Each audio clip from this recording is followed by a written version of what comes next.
Well, as we've been reporting, as many as 5,000 people are feared to have been killed by a powerful earthquake in northern Afghanistan.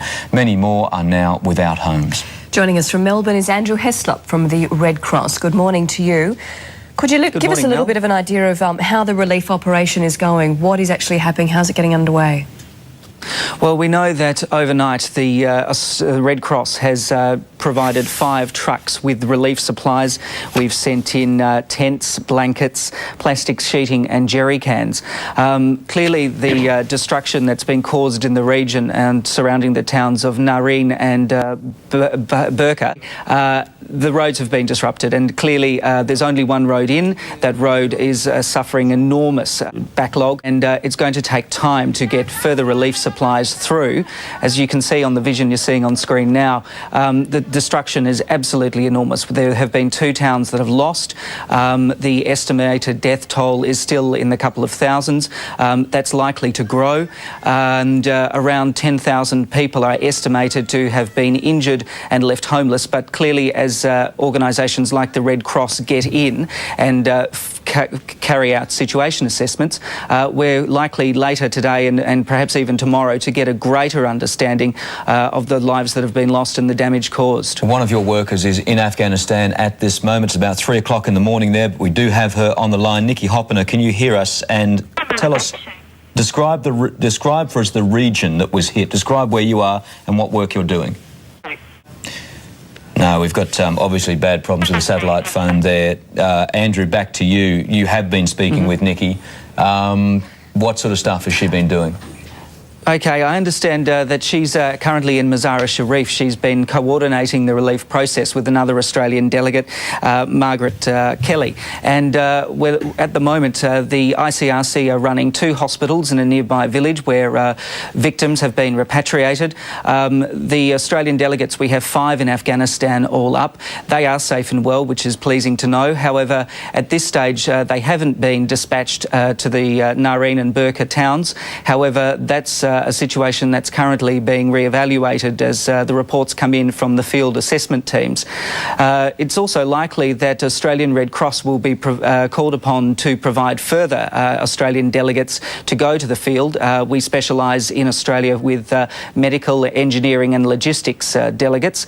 In fact, Australian Red Cross has a high reputation in the Red Cross community for sending the best qualified medical delegates, which is pleasing to know.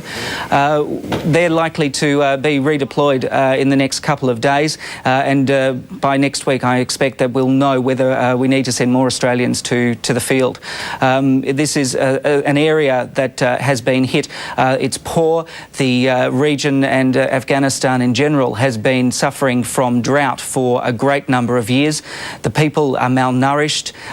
It's just the most awful situation to be in. I mean, you really can't comprehend in Australia what that might mean, but for these people who've lived through conflict, through drought, a devastating earthquake in 1998 where 9,000 people were killed was followed up by an earthquake of a similar size at the beginning of March this year. Yeah. So it's obviously war as well. It just must be so difficult.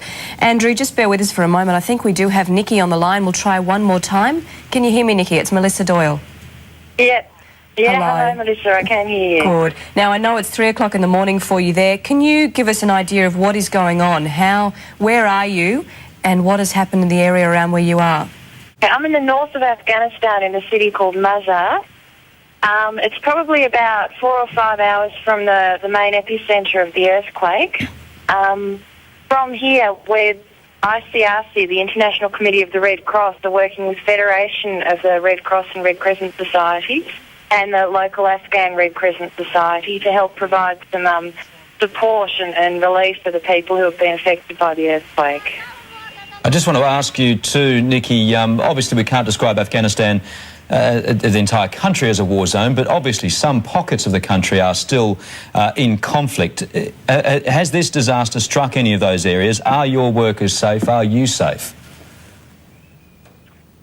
Mazar's quite a stable area at the moment, so myself and another nurse who's here from Australian Red Cross are quite safe here. The area where the earthquake is also quite safe from local conflict. The bigger threat is, and which is also hampering a bit of the efforts there, is the threat from mines and also the access on the roads. The roads aren't in very good condition either. Nikki, you have an uphill battle on your hands. We wish you luck.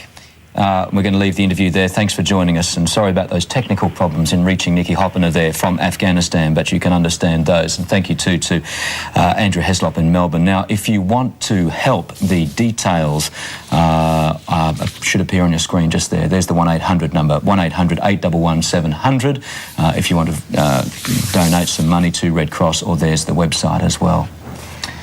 We're still ahead this morning, the new debate over genetics. And our exclusive interview with Eddie Murphy. But next, our cricketers aren't going to Zimbabwe. Mike Whitney will pass